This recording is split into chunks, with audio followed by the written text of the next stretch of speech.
Pega ela assim na mão. Ou tablet, né? Ou celular. Diga assim, eu sou tudo que a Bíblia diz que eu sou. Eu tenho tudo que a Bíblia diz que eu tenho. E eu posso tudo aquilo que a Bíblia diz que eu posso. Amém. Você pode dar uma salva de palmas por isso?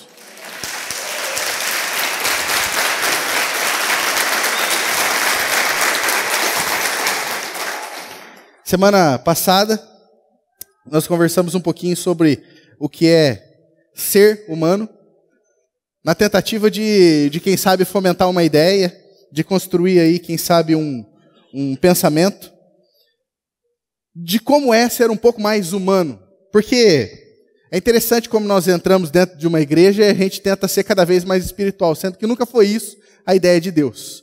Deus, quando Ele construiu o ser humano, Ele construiu alguém da terra para servir e lavrar a terra. E ter as suas relações com as pessoas e com Deus. Então, quando Jesus ele vem à terra, você, quando lê lá em Filipenses 2, a partir do capítulo, do verso 5, diz o quê? Que tende em vós o mesmo sentimento que houve também em Cristo Jesus, pois Ele, subsistindo na forma de Deus, Ele não teve como usurpação ser igual a Deus, antes a si mesmo se esvaziou, tomando a forma de servo, e sendo reconhecido da figura de servo, se tornou homem. Quer dizer, o próprio Deus desce na terra para ensinar a gente a ser humano. E muitas vezes eu estou procurando ser alguém espiritual. E nessa tentativa de ser espiritual, eu vou perdendo cada vez mais a minha sensibilidade, porque eu não fui criado para ser um ser religioso. Eu fui criado para ser um ser que é humano, que tem um coração humano. Então, nós falamos sobre isso semana passada, falamos sobre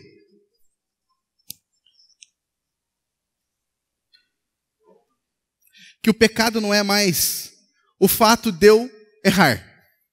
Não é o fato de eu errar. Não era isso que nós pensávamos antes?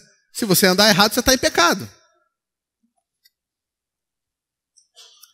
Não tem nada de errado nessa afirmação. Só que nós vemos, durante a vida de Jesus, Ele repreendendo muitas pessoas que andavam certo.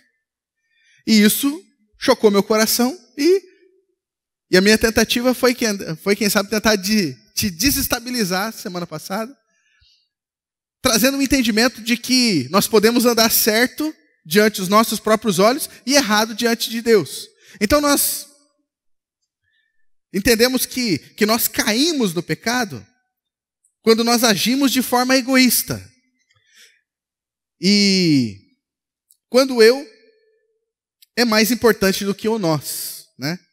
Então, sendo assim, fazer as coisas certas com o fim em mim pode me levar tão longe de Deus quanto aquele que faz as coisas erradas, né? Então, nós demos aí vários exemplos, né? Falamos sobre as reprovações que Jesus fez para algumas pessoas que viviam no acerto aos olhos humanos e que Ele reprovou por causa da intenção do coração daquelas pessoas. Então nós falamos ali sobre os dois homens que subiram para orar, né? Um totalmente errado, um totalmente certo. O que estava certo batia no peito e falava: Senhor, obrigado, que eu não sou como esses aí. E quem saiu justificado de lá de dentro? O errado. Dois filhos, um totalmente certo, que servia na casa do pai, e o outro que pegou a sua herança, viveu de forma dissoluta, e ele voltou para casa. Quem foi justificado, o certo ou o errado? O errado.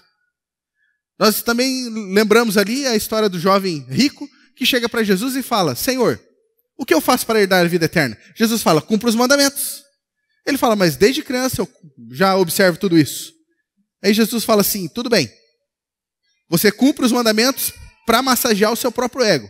Então vamos fazer o seguinte: você vai se relacionar com as pessoas e vai se relacionar comigo. Vende tudo que você tem, dá aos pobres. E vem e me siga.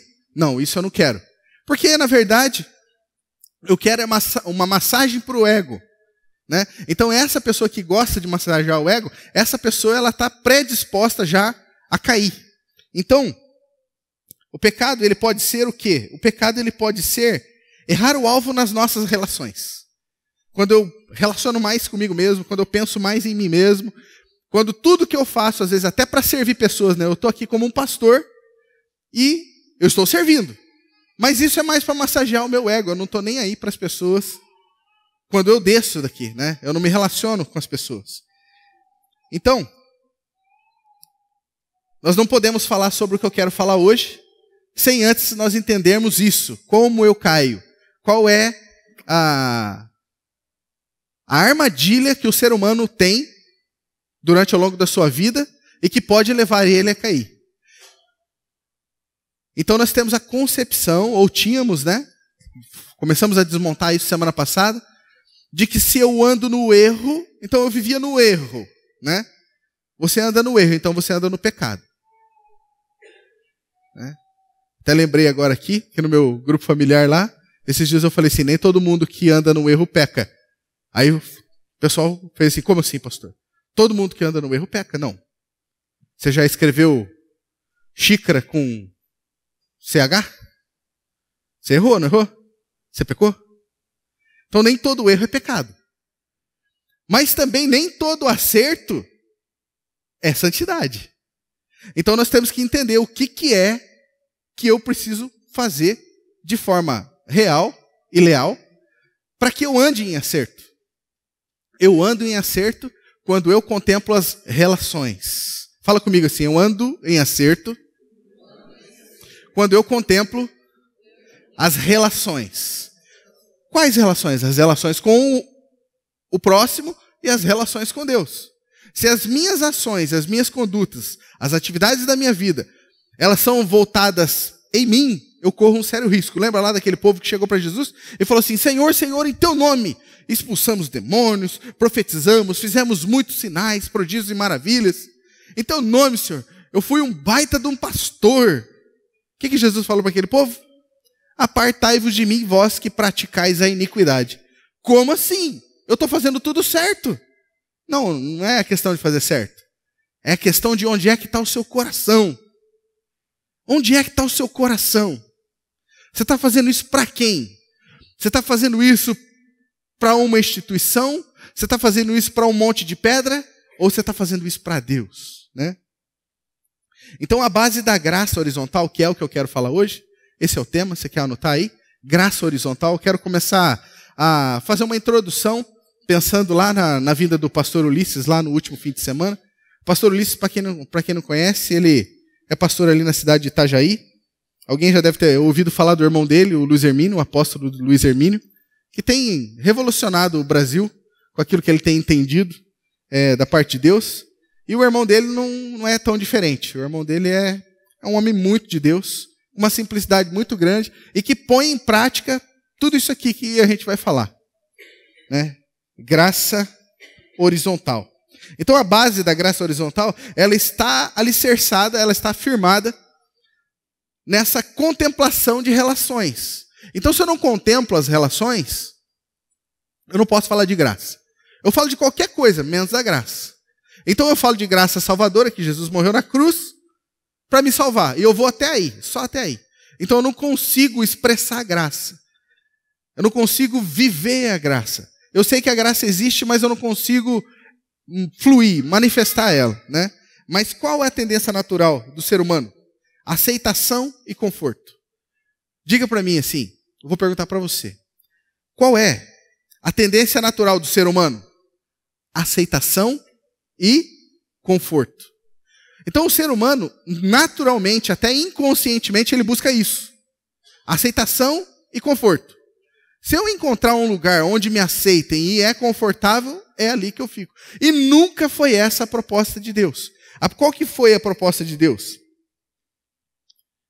Multipliquem, encham a terra, dominem. E quando ele está falando disso, ele está falando de trabalho, ele está falando de desconforto. Ao contrário, às vezes, do que a gente pensa. Então, para a gente fomentar um pouquinho essa ideia, eu vou pedir para você abrir ali em Gênesis 11, um capítulo antes daquele que o pastor Redeu nos ministrou. Gênesis 11.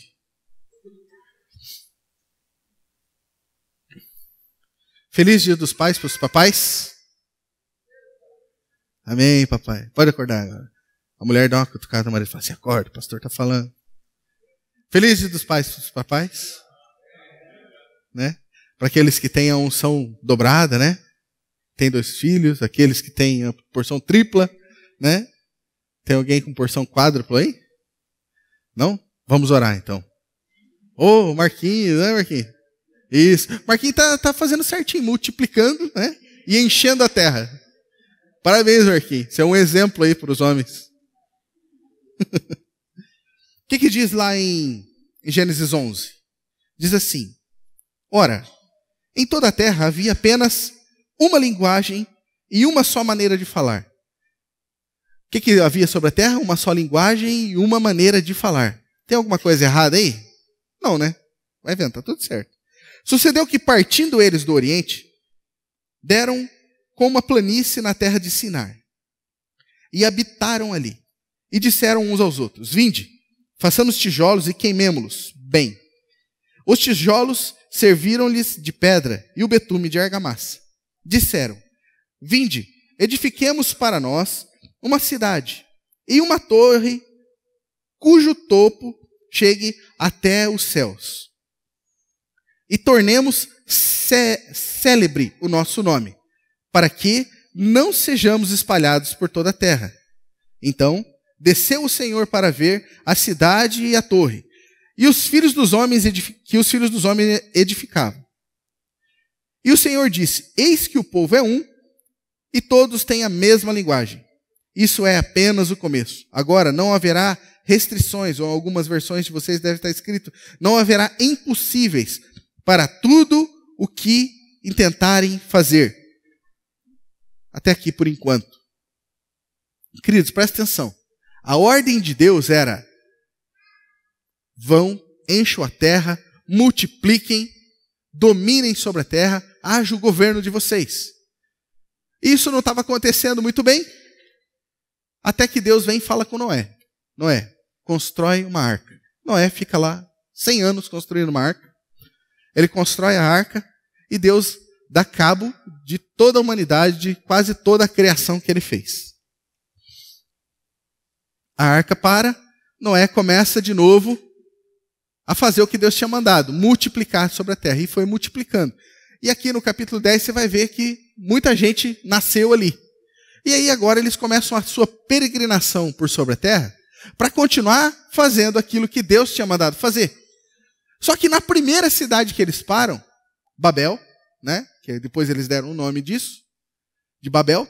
Na primeira cidade, eles já fazem exatamente o contrário do que Deus tinha pedido. O que eles fazem? Primeiro, eles pararam e eles habitaram ali. Tem alguma coisa errada? Não, quem está caminhando uma hora vai parar, vai habitar num lugar. Mas aí eles disseram assim no verso 4. Disseram: vinde, edifiquemos para nós uma cidade e uma torre, cujo tope chegue até aos céus. A minha pergunta hoje, querido, é: onde é que está sendo construída uma torre hoje que o intuito é tocar o céu?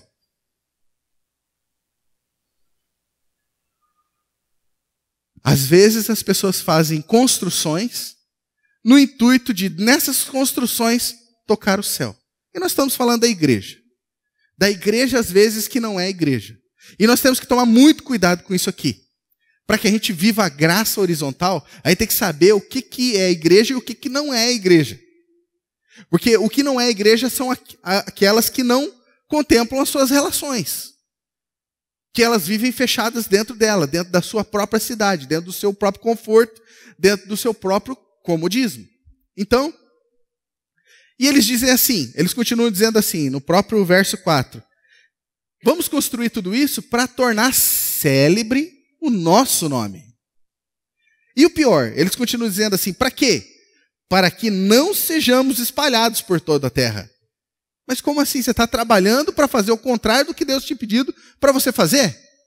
Deus falou, vão por toda a terra, encham a terra. Não, vamos ficar aqui. Deus dá uma ordem e eles fazem exatamente o contrário. Vamos ficar aqui e vamos fazer a nossa cidade. Vamos, sabe, ficar todo mundo aqui gostosinho e sabe, tudo aconchegadinho, sabe, muito gostoso. Vamos ficar aqui. E aí diz assim que Deus, então, ele desce para ver a cidade E Deus ele percebe uma qualidade nesse povo. Que o povo tinha uma só linguagem e que não haveria impossíveis para esse povo que tinha um só pensamento, que andava em unidade.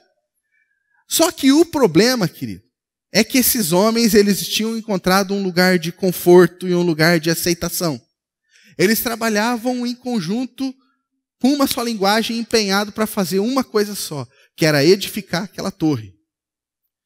E aí Deus ele se incomoda com aquilo, e o que ele faz? Verso 7. Deus dizendo: vinde, desçamos e confundamos ali a sua linguagem, para que um não entenda a linguagem do outro. Deixa eu tirar um princípio aqui para você aprender uma coisa. Quando nós começamos a encontrar lugares de conforto e aceitação, isso acontece muitas vezes dentro da igreja. Quando a gente para de ir para fora, quando a gente para de se relacionar, quando a gente para de contemplar as nossas relações, o próprio Deus, é princípio dele, o próprio Deus ele desce para confundir as línguas. Isso, querido, acontece dentro de uma casa. Isso acontece em locais de trabalho que não estão cumprindo com o seu propósito. Isso acontece dentro de igrejas. Você pode parar para prestar atenção, querido. A igreja que se confortou no lugar. A igreja que encontrou o seu lugar de aceitação. De repente você está falando a língua, a mesma língua que a pessoa está falando, e ela não está entendendo o que você está dizendo. Você já percebeu isso acontecer em algum lugar? Às vezes, entre marido e mulher, não estão cumprindo com o seu propósito. Deus tem um propósito para aquele casal, Deus tem um propósito para aquela família, e esse propósito sempre vai falar de cuidar de pessoas. De repente, está o marido falando com a mulher, exatamente o que a mulher está falando, e ela fala a mesma coisa em outras palavras e os dois não se entendem. E aí, de repente, todo mundo se une e fala assim: vamos nos juntar em oração aqui, porque o diabo se levantou contra nós. Quem? Às vezes, querido, quando nós começamos a entrar em conflito dentro da igreja, nós temos que começar a parar para prestar atenção assim: nós estamos indo para fora? Nós estamos multiplicando aquilo que tem sido depositado em nós? Ou a nossa vida está girando só aqui dentro? A minha vida de igreja, ela funciona só no domingo, 2, 3 horas por dia, e se for 3 horas eu ainda saio bravo. Ó, uma ideia. Celular. Então eu tenho que parar para pensar, querido. Essas mensagens que falam da graça horizontal, elas sempre vêm para nos alinhar. Sempre vêm para nos confrontar. Você percebe quando a gente fala sobre graça vertical? Nossa, glória a Deus, Jesus fez tudo por mim, e glória a Deus, né? A graça. Mas na graça vertical, querido, eu preciso saber quais são os meus perigos. E um dos perigos é encontrar o lugar de aceitação. E sabe quem encontra o lugar de aceitação de uma maneira muito fácil? O útil. Quem lembra do útil aqui? Da semana passada? Levanta a mão. Glória a Deus, 6 pessoas. Já está melhorando. Estou brincando, teve mais gente que entendeu. Então quem é o útil? O útil é aquele que busca simplesmente acertar. Então o útil é aquele que vem para pregar. Ele é útil. A semelhança do vaso sanitário, que nós demos o exemplo. É útil dentro de uma casa e ele não pode faltar. Mas ele não é o quê? Ele não é digno. Digno do quê? De apresentar, de manifestar uma pessoa. Que pessoa é essa? Jesus Cristo. Então, é um perigo aqui, gente. Voltando de novo para aquilo que nós falamos semana passada para reforçar. Um perigo. Um dos lugares mais perigosos sobre a terra é esse lugar onde você está sentado agora. Porque eu acho que nesse lugar agora eu estou acertando. Eu parei de errar e agora eu me converti e estou andando na igreja, né? Então eu estou acertando. E aí eu paro de buscar meus erros. Não que eu deva ficar buscando meus erros, mas agora eu fecho, eu tapo os meus olhos para aquilo que está errado em mim. Então, se existe um lugar perigoso sobre a face da terra, é esse lugar. Por quê? Porque o imoral, ele sabe que ele está errando. O religioso não sabe. O religioso tem que brigar, você tem que confrontar, você tem que arranhar ele, você tem que deitar ele no chão, dar umas mordidas nele. Você está errado. Até ele começar, quem sabe, talvez, pensar que ele possa estar errado. Esse lugar é um lugar perigoso, querido. Então, qual que é a forma com que eu tenho que andar? De coração aberto. Uma das características que um dia o pastor Maurício me perguntou, eu estava caminhando com ele, ele falou assim: Pastor Fábio, qual que é a característica do novo convertido, assim, que você fala assim, esse se converteu? Para mim é coração ensinável. A pessoa que fechou o entendimento, para mim, ela está em sérios perigos. Que é o que a Bíblia chama de dura serviço. Homens de dura serviço, incircuncisos de coração. Então, Jesus, ou o próprio Deus, ele desce para confundir as línguas no lugar. Então, quando as línguas não começam a se dar, eu preciso perguntar se eu não tenho algo para fazer dentro do meu propósito para fazer lá fora. Alguma pessoa para tocar. Deixa eu fazer uma pergunta para você, bem pessoal. Você não precisa me responder, só entre você e você mesmo. Quantas vidas você tocou esse ano? Falando sobre o amor de Deus, sabe? Expressando o amor de Deus para a vida dessa pessoa. Quantas pessoas? Esse ano, nós estamos aí em agosto, 8 meses aí, né? 8 pessoas? Ah não, pastor, não foi 8. Tá bom, 4. Não, também não foi 4. 2. 1. Gente, você está entendendo como pode ser perigoso? Eu viver na igreja, mas eu não multiplico o que eu sei. E queridos, deixa eu explicar uma coisa aqui para vocês. Algumas igrejas, elas trabalham nessa visão, né? Nós temos que multiplicar a gente aqui dentro da igreja. Eu não trabalho com isso. Eu trabalho em multiplicar o conhecimento que Deus tem colocado dentro de você para as pessoas lá fora. Sem o gancho de quem sabe tentar trazer ela para cá. Pela obrigação e pela... Não. A pessoa ela vem para cá. Você está sentado nesse exato momento aqui e eu sei que você está aqui porque você quer. Ninguém te obrigou a estar aqui. Amém? Foi o próprio Deus, o próprio Espírito Santo que te trouxe aqui porque ele tinha um propósito com você. Então, nós temos que multiplicar. Multiplicar o quê? O conhecimento. O conhecimento de Deus sobre a vida das pessoas. E principalmente, querido, o evangelho da graça de Deus. Para libertar as pessoas. Eu quero contar brevemente aqui um testemunho. Ontem veio lá de Curitiba uma família, aqui na minha casa, nos visitar. E nós saímos com eles para jantar. E aquela mulher, ela fez questão de pagar uma janta para nós, para depois ela me contar: pastor, você não sabe o que as mensagens da graça têm feito comigo lá em Curitiba. Eu falei, sim, o quê? Ela falou, que pena que não vai dar tempo de contar. Eu falei, sim, você não vai embora agora sem se contar. Você vai contar. O que tem acontecido? Não, eu fui fazer cursos disso, daquilo, de libertação. Eu me sentia muito culpada. Eu me sentia culpada porque a religião imputou muita coisa sobre mim. Eu não conseguia me livrar das coisas e ir lá na igreja onde eu estou. Eu fui convidada para trabalhar no Ministério de Libertação e eu estava indo trabalhar no Ministério de Libertação sem ser liberta. E eu já não sabia mais o que fazer. Eu andava triste, eu andava oprimida e eu não podia contar isso para ninguém. Até que um dia, parece que acordou aquele dia com um sol bem forte e Deus falou ao meu coração, e ela falou isso chorando, gente. Hoje é o dia da tua libertação. Vai ver as mensagens que estão sendo pregadas em Paranavaí. E ela pegou as 4 mensagens lá do Totalmente Perdoados. E ela foi ouvindo. E cada vez que ela ouvia, ela falou assim, parecia que os grilhões iam se soltando de mim e caindo no chão. E ela começou a chorar ali no restaurante onde nós estávamos. E começou a chorar. E falou assim, pastor, você não sabe o quanto eu sou grata. A minha vida inteira eu nunca consegui encontrar alguma coisa que me libertasse como aquelas mensagens me libertaram. E ela falou assim, eu baixei essas mensagens no meu celular e eu trabalho na rua com o meu carro, então eu coloco o meu celular lá no console e fica o dia inteiro passando as mensagens. Porque Deus está me libertando a cada dia. Eu quero que isso faça parte de mim. O que vocês têm pregado lá, eu quero que isso faça parte de mim. Glória a Deus, né, querido? Que presente de Deus, saber que esse conhecimento está sendo multiplicado. Uma vez o pastor Pio, ele direcionou uma palavra profética a nós, dizendo assim: faça multiplicar o conhecimento que está sobre vocês, através de televisão, através de rádio, através da internet, e é o que a gente tem tentado fazer, para tentar tocar o máximo de pessoas que nós pudermos fazer. Até nós estamos trabalhando aí, o Rafinha tem me ajudado, o Rideu, nós estamos trabalhando algum tipo de plataforma que como que fala lá?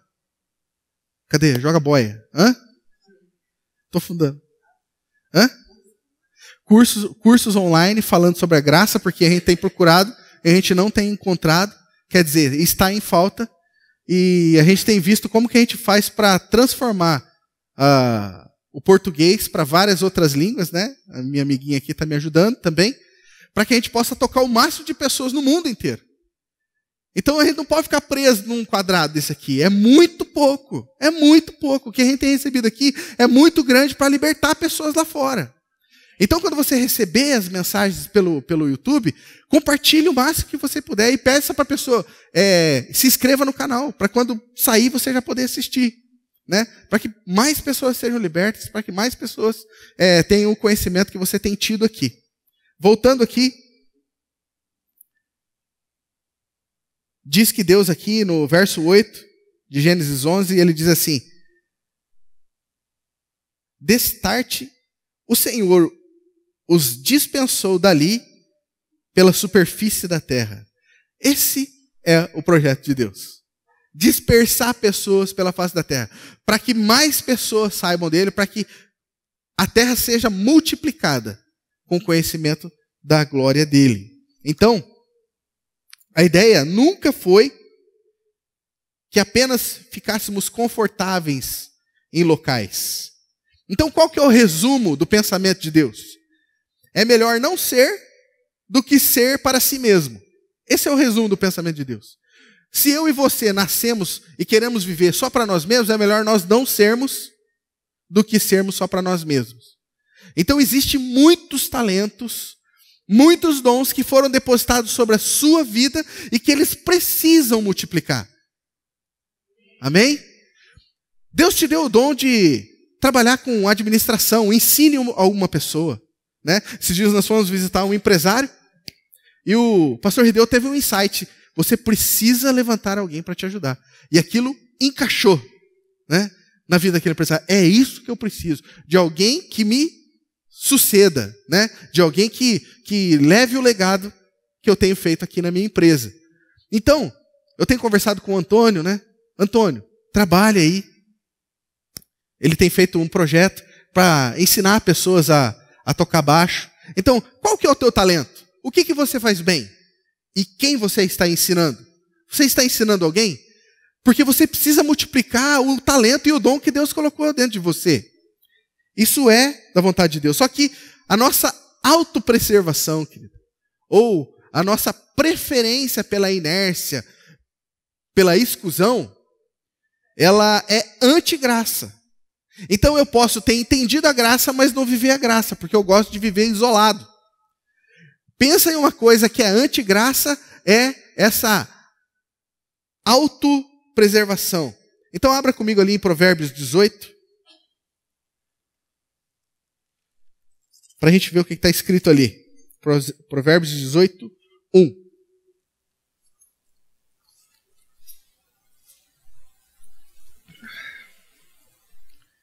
Diz assim ali: o solitário busca o seu próprio interesse e insurge-se contra a verdadeira sabedoria.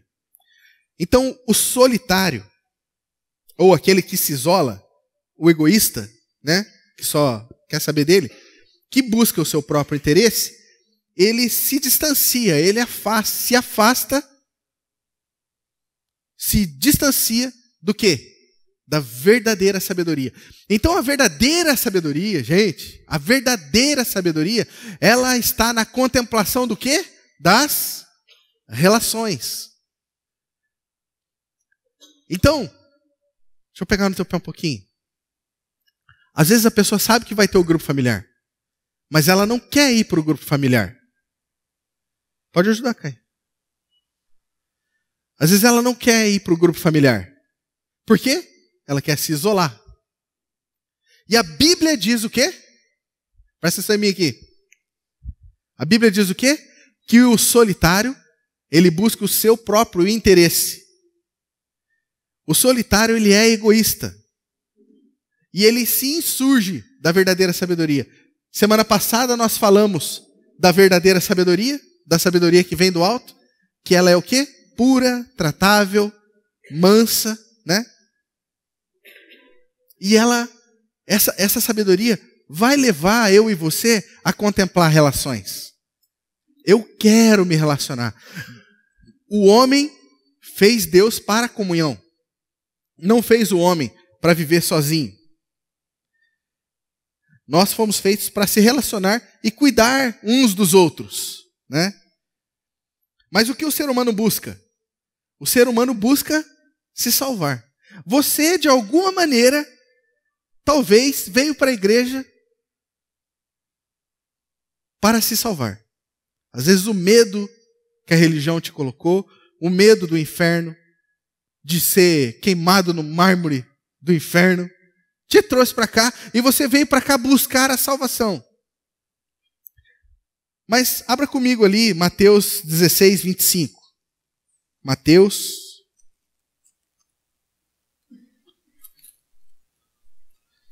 16, 25. Vamos ler o 24 primeiro. Diz assim: então, disse Jesus aos seus discípulos: se alguém quiser vir após mim, a si mesmo se negue, tome a sua cruz e siga-me. Agora o 25, preste atenção. Porquanto, quem quiser salvar a sua vida, perdê-la-á. E quem perder a sua vida por minha causa, achá-la-á. Deixa o texto aqui, por gentileza. Olha lá. Porquanto, quem quiser salvar a sua vida, vai acontecer o quê? E quem perder a sua vida por minha causa, vai achar. Deixa aí. Então, querido, presta atenção. O caminho da salvação, ele não se chama salvação. O caminho da salvação se chama perdição. Só que nós andamos dentro do caminho da salvação. Por quê? Nós estamos tentando nos salvar. Então eu vou para a igreja, eu vou para a casa do meu primo crente, eu vou fazer uma visita para o pastor, eu vou, sabe? Só convivendo com crente, com crente, com crente, com crente. Existe algum caminho de perdição aqui? Pode ser que sim, né? Porque nós falamos que até naquele que anda certo, ele corre os seus riscos. Mas qual que é a nossa tentativa aqui? De se salvar. Por quê? Nós aprendemos que nós fomos separados. Mas nós não fomos separados de um povo, querido. Nós fomos separados de uma dimensão. Quando Jesus, ele ora, em João 17, ele fala assim: Pai, eu não peço que os tires do mundo. Eu peço que os livres do maligno. Por quê? Ele mesmo disse que ele era a luz do mundo e depois ele entregou essa função a nós. Agora nós somos a luz do mundo. A luz, ela tem que iluminar aonde? Na luz ou no escuro? E nós temos andado em caminhos de trevas? Mas por quê? Pela não interpretação correta da palavra. Porque a Bíblia diz em Salmo 1 que bem-aventurado é o varão que não anda segundo o conselho dos ímpios, que não se detém no caminho dos pecadores e nem se assenta à roda dos escarnecedores, antes tem o seu prazer na lei do Senhor. Tá. Jesus fazia tudo isso que Salmo 1 falava. E aí? Jesus, ele chega em um poço e ele senta no poço e pede água para a mulher do poço. E a mulher fala assim: como tu, sendo judeu, fala comigo que eu sou samaritana? E aí, entre colchetes, escrito bem forte lá: porque os judeus não falavam com os samaritanos. O que Jesus estava fazendo conversando com aquela mulher?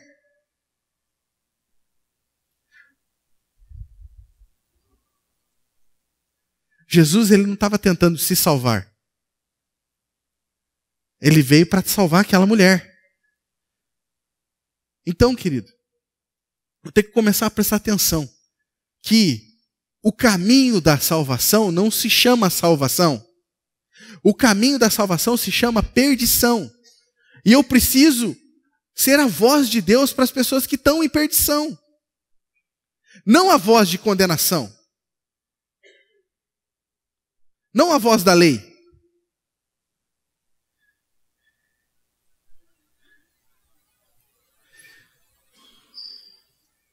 Uma amiguinha minha daqui, da igreja, ela entrou aqui desde quando eu cheguei aqui, e nós ensinamos para ela graça, graça, graça, graça, graça. Chegou um tempo, parece que ela se estafou daquilo e voltou a viver a vida dela.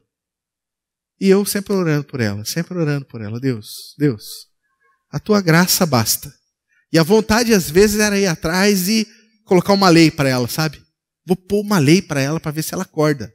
Vou falar para ela do inferno. Só que eu não fui fazer isso. Certo dia, ela entra lá no Facebook. Pastor, posso falar com você? Eu falei, pode. Aí começou a despender uma carta lá. Pastor, eu entendi. Entendi. Muitas coisas que eu tenho vivido. Eu quero voltar para a casa do Pai. O meu lugar é aí. Tá. Chegou. Nunca ouviu lei. Só sobre graça. E Deus fazendo a obra na vida dessa pessoa. Deus levantando, restaurando a vida dela. Estava desempregada, arrumou um emprego. Sabe, agora está com os planos para o futuro. Por quê? Graça, querido. Então, quando nós sairmos para o caminho de perdição, nós não saímos para falar da lei. Jesus não veio condenar os perdidos. Jesus veio para salvar os perdidos. Então, quando eu encontro o perdido, né? O que eu faço? Eu tenho um professor, que foi meu professor, chamado Bob Moffitt.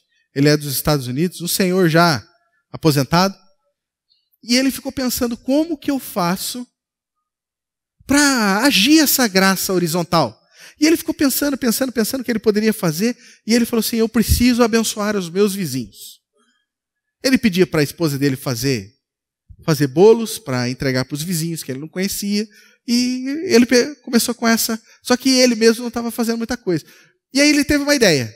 Já sei o que eu vou fazer para servir a região onde eu moro. Juntou um saco de lixo e saiu andando pelo bairro 2 vezes por semana, pegando o lixo e conversando com os vizinhos. Conversava, se relacionava, né? Colocava o lixo ali. 2 vezes por semana ajudava ele a fazer a caminhada e ele pegava, colocava o lixo no saco, arrumava, deixava mais limpo a região, o bairro ali da onde ele morava. Enquanto ele estava fazendo isso, ele falou assim, hoje eu preciso ir embora, preciso cortar minha grama. Ele mora naquelas casas americanas, né, que não tem portão, é só um gramado na frente, e ele pega a máquina para cortar a grama, e ele está cortando a grama. De repente ele olha para o quintal do vizinho, cheio de latinha de cerveja, de garrafa de Smirnoff, como é que chama aquele negócio? Vodka, né? E o Espírito Santo falou para ele assim, corta a grama do vizinho. Ele, não, eu não. Dá uma canseira cortar a minha, eu vou cortar dele. Não, vai lá, corta dele. Aí ficou aquele negócio, corta a grama do vizinho, corta a grama do vizinho. A hora que ele menos percebeu onde que ele estava, com o saco de lixo, pegando as latinhas e as garrafinhas de long neck lá, colocando dentro do saco, limpando o quintal da casa do vizinho, amarrou, colocou lá na frente para o lixeiro levar, foi lá, pegou a máquina de cortar grama e começou a cortar a grama do vizinho, sem falar nada pro vizinho. Começou a cortar a grama, pegou uma faquinha, fez os cantinhos e tal. Queridos, ele ficou 2 anos cortando a grama do vizinho. E o vizinho não conversava com ele. O vizinho às vezes abria a janela assim, a cortina, tomando a cerveja, olhava ele cortando a grama, ficava assistindo ele cortar a grama, fazia assim, fechava a cortina e ia fazer o que ele estava querendo fazer. Passou-se 2 anos. Ele, de 15 em 15 dias, cortava a grama daquele homem. Passou-se 2 anos, aquele vizinho bateu na porta dele, com uma cerveja na mão, bateu na porta dele, ele pegou, abriu a porta, pois não, senhor. Eu vim saber o porquê que o senhor corta a minha grama. Falei, nossa, reflexos como de um gato, né? Ele falou assim, eu corto a sua grama porque Jesus mandou eu cortar e servir você. Dele, quem é Jesus? Ele, você fez a pergunta certa. Entra para você tomar uma água aqui. Senta aí, quero falar para você de Jesus. Contou a vida dele, contou a história de como Jesus tinha tocado e transformado a vida dele, e fez a pergunta principal. Você deseja entregar sua vida para esse Jesus? E o cara, depois de ter visto todo o serviço que o Bob tinha feito para ele, ele falou assim, eu desejo entregar minha vida para Jesus. Ele entregou a vida dele para Jesus, e até o tempo que ele me dava aula, mais 6 pessoas tinham entregues a vida para Jesus através da vida daquele cara que saiu cortando a grama de vários vizinhos. Graça horizontal. Um outro amigo lá de Santa Catarina falou assim, eu quero viver essa graça horizontal. Juntou lá umas 5, 6 pessoas da igreja e foi servir uns índios. Tinha uma tribo ali perto, ele foi servir os índios lá. Combinou com os amigos, o negócio é o seguinte, nós não vamos falar sobre nada da religião, nós vamos lá para servir. Só que quando eles chegaram lá, os índios já estavam todos ressabiados com as pessoas que chegavam lá, porque queriam se aproveitar deles. Então a mulher do cacique já nem olhava para a cara deles. 1 ano de trabalho, eles ajudando a fazer o que os índios faziam, eles falaram assim, a gente não está trazendo transformação nenhuma para eles aqui. Vamos fazer o seguinte, vamos trazer energia elétrica para eles? Aí todo mundo se animou, vamos trazer energia elétrica para eles. E lá em Santa Catarina não é Copel, é uma outra subestação lá. O nome, não lembro como é que é. Oi? Celesc. Chegaram lá na Celesc, tem os índios, tal. E aí foi lá um pessoal e olhou e falou assim, negativo, não tem como nós levarmos energia elétrica lá. Mas por que não? Porque lá são ocas, é muito perigoso, vai pegar fogo. Poxa, como é que a gente faz? Não, tem que ter pelo menos uma casa lá. Se tiver uma casa, a gente leva energia elétrica lá. Bom, então vamos fazer a casa. Tinha um mestre de obras dentro da igreja, eles foram lá, conversaram com o mestre de obra e falaram assim, se a gente for fazer a casa lá, o senhor nos dá os toques e a gente faz a casa lá, a gente é o pedreiro, o servente, e a gente é tudo. O senhor só fala para nós como fazer? Sim. Então nós vamos fazer. Foram lá e deram a ideia lá para o cacique contou para os índios, e os índios falaram assim, não, se vocês forem fazer, a gente ajuda também. Daí animou, né? Aí eles se animaram e voltaram para a cidade. Aí eles pensaram assim, mas como é que nós vamos levar o saco de cimento de 50 quilos pelo trilho? Não, vamos fazer o seguinte, vamos pedir pro vereador passar uma máquina lá e abrir uma rua. Vamos pedir pro cacique.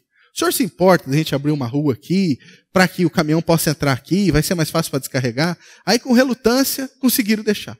Foram atrás do vereador, aquela luta e tal. Queridos, isso já há mais de 1 ano, servindo aqueles índios. Quando eles conseguiram falar, o vereador, tudo bem, vamos passar a máquina lá para vocês. A máquina foi lá, passou, tirou todas as árvores, fez um caminho. Os índios foram lá, ficavam pisando em cima para o negócio ficar tudo certinho e tal. E aí, agora o caminhão podia chegar lá. Aí trouxeram a visão para a igreja comprou, todo mundo, não, eu quero ajudar, eu vou dar tantas telhas, e eu vou dar a madeira, eu tenho uma casa lá que está desmontando para pegar lá e tal. E todo mundo se mobilizou e levaram, esse caminhão levou todo o material para lá.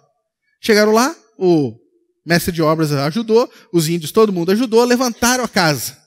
No momento em que eles estão terminando de fazer a casa, chega um carro. Aí todo mundo ficou olhando, mas o que é esse carro aqui, né? Eles viram que a máquina da prefeitura estava passando ali, e era o presidente da Câmara, o vereador, presidente da Câmara, e o presidente da Celesc, junto com o assessor do vereador. E eles, nós viemos ver o que está acontecendo aqui. Daí eles falaram, não, só pode ter sido Deus que trouxe esse pessoal aqui, né?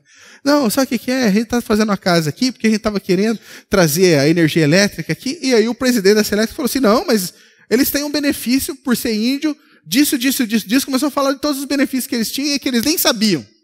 Ele falou, vamos fazer o seguinte, eu mesmo vou assinar o documento para mandar essa energia elétrica para cá o mais rápido possível. E outra, para quantas casas vocês fizerem aí, eu vou dar o aquecimento de torneira, de chuveiro e tal. Quando a cidade ficou sabendo, bateram uma foto, colocaram no jornal, espalhou para a cidade, um monte de gente começou a ajudar. Só ali eles levantaram não sei quantas casas, umas 18 casas. Trocaram todas as ocas por casa. Energia elétrica para todo mundo. chuveiro quente para todo mundo. Imagina isso, gente. A transformação que esse povo estava fazendo ali, sem nunca ter falado de Deus naquele lugar. Só agindo Deus, só agindo Deus, agindo Deus. Um dia, um desses meninos que ajudava falou, eu quero dar uma televisão para eles. E deram a televisão, colocaram a antena. Todos aqueles jovens, aqueles adolescentes vieram para casa lá onde estava a televisão, todo mundo sentado lá assistindo televisão, porque nunca tinha visto uma televisão. E um dos dias que eles chegaram lá, a mulher do cacique chamou assim, falou assim, quero conversar com vocês, todo mundo sentado aqui. Eles falaram, ixi, agora acho que a gente atrapalhou a vida dela era de um jeito, né? E ela, aquela mulher dura assim, senta aí. E aí sentou aqueles cachorros tudo cheirando ali junto e tal. Aí todo mundo quietinho esperando ela falar. A hora que ela começa a falar, ela começa a tremer o beiço. Eu queria dizer para vocês que vocês transformaram a história dos nossos jovens aqui. Porque eles ficavam bebendo, se embriagando aqui, usando droga, e agora eles estão só querendo assistir televisão. Quer dizer, deu uma nova expectativa para aqueles jovens. Os empresários da cidade ficaram sabendo que tinham jovens ali, começaram a contratar como jovens aprendizes. Os jovens começaram a ir para a cidade para trabalhar. Até que deu 2 anos, eles servindo ali sem nunca ter falado nada. Eles falaram, 2 anos aqui, servindo aqui, agora nós vamos embora. Né? Então, vou deixar vocês aí, agora tem estrada para vocês aí, tá todas as casas, né? Vocês estão encaminhados, os jovens estão trabalhando. Então, agora nós vamos embora. E deram tchau lá para o cacique, para a mulher do cacique, para toda a tribo e entraram no carro. Quando eles entraram no carro, o cacique foi lá e colocou a mão no braço do rapaz que estava junto. Ele falou assim, eu não sei qual é o Deus que vocês servem, mas o Deus que vocês servem abençoa a nossa vida. Ele saiu do carro, ele falou assim, agora eu quero falar para o senhor do Deus que eu sirvo. Começou a falar um pouquinho daquilo que Deus tinha feito na vida dele e por que ele estava servindo aquela tribo. E falou para ele assim, você deseja aceitar esse Deus na sua vida? O cacique na hora, eu quero. E eu não só quero, porque como a minha tribo também vai querer. Vem aqui. Vocês escutam o que o rapaz vai falar. Ele pegou, falou, todo mundo entregou a vida para Jesus. Eles colocaram uma capela lá e tem um ponto de pregação de gente falando do amor de Deus lá. Glória a Deus, né, gente? Glória a Deus. Agora, às vezes a gente escuta esse tipo de testemunho e fala assim, mas eu não vou conseguir fazer umas coisas grandiosas assim. Eu não vou ter tempo. Queridos, no teu dia a dia, tem gente precisando do teu serviço. Às vezes tem alguém com um pneu furado. Para lá e ajuda. Né? Sei lá, Deus te dá oportunidades o tempo todo. Esses dias eu estava no mercado aqui embaixo, aquele monte de gente, eu lá com a minha cestinha, e tinha uma senhora andando para lá e para cá, com umas coisinhas na mão assim, procurando um caixa livre para poder pagar. Eu falei assim, senhora, é só isso que a senhora tem? Aquela fila gigante atrás de mim. Ela falou assim, só isso. Eu falei assim, põe aqui na minha cestinha que eu passo para a senhora. Ela falou, tá bom, só que eu estou só com o cartão. Eu falei, então tá bom, dá a volta lá e fica esperando lá. Ela pegou, saiu. Eu peguei, passei. Paguei, peguei os negócios dela, dei para ela. Ela falou assim, quanto que deu? Eu falei assim, não, eu já paguei. Ela, como assim? Eu falei para você que eu só tinha cartão, já queria brigar, né? Eu querendo abençoar ela querendo brigar comigo. Eu falei, não, senhora, tá pago. Não, eu só tenho cartão. Eu falei assim, senhora, isso é para abençoar a senhora. Ela ficou bem assim comigo. O que esse rapaz está querendo? Aí eu já nem fiquei olhando muito para ela. Mas por quê? Gente, que satisfação é servir pessoas. Você tem servido pessoas? Sem esperar nada em troca. Eu nunca mais vi aquela senhora. Mas eu tenho certeza que ela foi impactada de alguma forma positiva ali. Sabe? Ser como Jesus. Eu fico pensando assim, querido, qual que é o impacto que nós estamos causando no mundo? Qual que é o impacto que nós estamos causando no mundo? Existe algum tipo de impacto que eu estou causando com a minha própria vida no mundo? Será que essa igreja local aqui, ela tem causado algum impacto nessa regional? Esses dias atrás eu conversando com a Carol aqui, eu falei, a gente falando sobre ação social, que nós precisamos abençoar pessoas, precisamos sair e parar de olhar para o nosso umbigo. E eu falei para a Carol assim, Imagina que um dia a gente diz assim para essa comunidade aqui, para essa região, a comunidade Caminho Vivo vai sair daqui. E os vizinhos começam a conversar entre si. O que eles diriam? Comunidade Caminho Vivo vai sair de onde ela está? Quem é comunidade Caminho Vivo? Ou a resposta deles poderia ser assim: graças a Deus, a comunidade Caminho Vivo vai sair daqui. Nunca fez falta nenhuma. Ou eles diriam assim: a comunidade Caminho Vivo? Não. A comunidade Caminho Vivo não pode sair daqui. Porque essa comunidade abençoa muita gente. Ela não pode sair daqui. Como será que nós queremos ser lembrados por essa comunidade aqui, por essa regional aqui? Esses dias eu estava na rua, não pude estar aqui, e o Antônio me ligou e falou assim: pastor, o vizinho veio aqui e pediu a VAP emprestada. O que eu faço? Eu falei assim: Antônio, você está muito ocupado? Ele falou: eu estou, pastor, você deu um monte de coisa para eu fazer? Eu falei: tá bom. Mas se você não tivesse ocupado, você não só ia emprestar a VAP. Você ia lá e falava qual que é o serviço. E vai lá e faz o serviço para o vizinho. Mas já que você não pode, empresta a VAP para ele. O Antônio pegou, emprestou a VAP. O cara ficou o dia inteiro com a VAP ligada. Adivinha o que aconteceu com a VAP? Aí ele trouxe, aí vejo que é esse profeta. Ele trouxe. O Antônio ligou para mim: pastor, queimaram a VAP, e agora? Eu falei assim: agora você conserta a VAP, vai lá e fala para o vizinho que a máquina está consertada e que está à disposição dele. Porque se a comunidade não está aqui, se a comunidade Caminho Vivo não está aqui para servir essa comunidade, por que ela está aqui? Para a gente trabalhar as nossas carências? Nós estamos aqui para servir pessoas. Você, quando para seu carro aqui, o que você faz para os vizinhos aí? Pelo menos um boa noite. Oi, boa noite, tudo bem? Tudo bem? Você é cordial? Você é, né, com os vizinhos? Como que você é? Né? Sabe por que nós estamos trabalhando com a porta fechada? Para não incomodar o vizinho. Porque eu não estou abençoando, e ainda, além de não estar abençoando, eu vou estar atrapalhando? Não é isso que eu quero, né? Então, a gente tem que trabalhar direito. Então, Jesus, ele veio para salvar o perdido. Já estou terminando, o pessoal da música pode subir aqui. Jesus, ele veio para salvar o perdido, como diz lá em Mateus 18:11. Então, nós não estamos na terra para se salvar. Nós estamos na terra para salvar o perdido, porque nós estamos aqui para ser como ele e servir como ele. Então eu não estou aqui para me salvar. Nós já fomos salvos, amém? Nós não precisamos buscar a nossa salvação. Nós temos que ser luz nas trevas. Então abra lá comigo lá mais um texto, Mateus 27.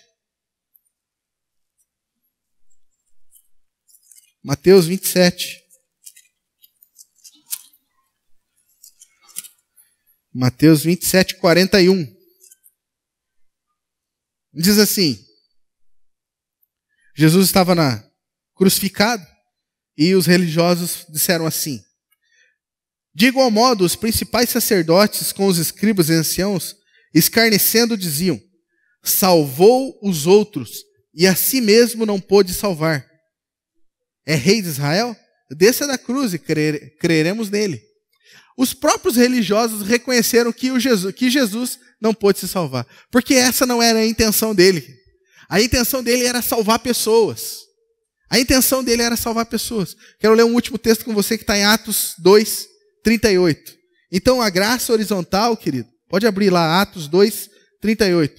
A graça horizontal, ela tem uma incumbência de ide, fazei discípulos. Ide, fazei discípulos de todas as nações. E como nós fazemos isso? Então, Atos 2,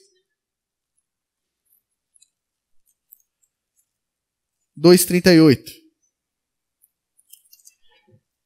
Diz assim: Pedro, após ele ter sido batizado no Espírito Santo, ele faz a sua primeira pregação. Eu quero que vocês prestem atenção aqui, porque tem riquezas aqui. Olha só. Respondeu-lhe Pedro: arrependei-vos cada um de vós, e seja batizado em nome de Jesus Cristo, para a remissão dos vossos pecados, e recebereis o dom do Espírito Santo. 39. Pois para vós outros é a promessa para vossos filhos, e para todos os que ainda estão longe, isto é, para quantos o Senhor nosso Deus chamar. 40. Com muitas outras palavras deu testemunho e exortava, dizendo: salvai-vos dessa geração perversa. Deixa o texto aí, esse último texto. Ele diz lá, salvai-vos dessa geração perversa. Pedro está falando. Se você e eu estivéssemos lá, qual que é a primeira pessoa que nós íamos pensar em salvar? Eu ia pensar eu mesmo. Ele está falando, salvai-vos dessa geração perversa. Só que eu pensando em me salvar, eu estou contemplando relação? Só que, presta atenção no verso anterior. Volta um verso lá. Por gentileza, Jean. Olha lá o verso 39. Diz assim, pois para vós outros é a promessa. Só que não é só para você, para os vossos filhos e para todos os que ainda estão longe. Isto é, para quantos o Senhor, nosso Deus, chamar. E aí sim ele diz, 40. Aí sim ele diz, com muitas outras palavras, Deus testemunha e exortava-os dizendo, salvai-vos dessa geração perversa. O que Pedro estava falando aqui é, salvai-vos dessa geração perversa. Então o que a gente está buscando, querido, é se salvar de uma perversidade que está ao nosso redor. Uma perversidade de olhar para as nossas próprias carências, para o nosso próprio ego. Essa é a perversidade que nós temos que nos livrar. De não só buscar a salvação para mim mesmo, mas essa mesma salvação, esse mesmo conteúdo, essa mesma informação que eu tenho recebido aqui, eu passar para os outros. Amém? Então eu não busco, querido, ser salvo. Eu busco salvar pessoas. Então, eu tenho um sonho, querido. Eu tenho um sonho. Eu tenho um sonho de, quando eu morrer, no meu velório, ter várias tribos, línguas, povos, nações e várias pessoas de várias religiões. Falando assim, esse pastor, ele amava a gente. Os líderes da religião, louco de bravo comigo. Louco de bravo comigo. Mas as pessoas falando assim, esse homem amava a gente. Ele não acusava a gente. Os líderes religiosos brigando, né? Esse homem, ele exortava a gente. Mas eu entendi, através da vida dele, que eu tinha que me relacionar com as pessoas. Tinha que me relacionar com as pessoas. Me relacionar, querido, com o espírita. Ter amizade, sabe? Bater um papo. Me relacionar com alguém do candomblé. Sem trazer peso de acusação para as pessoas. Eu descobri que tem um terreiro de macumba aqui por perto. Esses dias eu ouvi o batuque. Eu saí da igreja, peguei o carro, fui procurar, não achei. Por que, querido? Sabe, um apelido que Jesus tinha ganho do povo, sabe como é que era? Amigo de pecadores. Só que o que nós estamos sendo para os pecadores? O que nós estamos sendo para eles? Os chatos, né?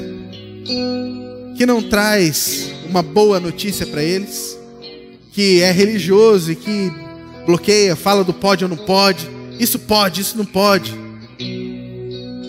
Jesus inspirava as pessoas a querer viver a vida que ele vivia. Só que infelizmente, querido, tem muita gente dentro da igreja que não é feliz com a própria vida que vive. Como que vai inspirar pessoas?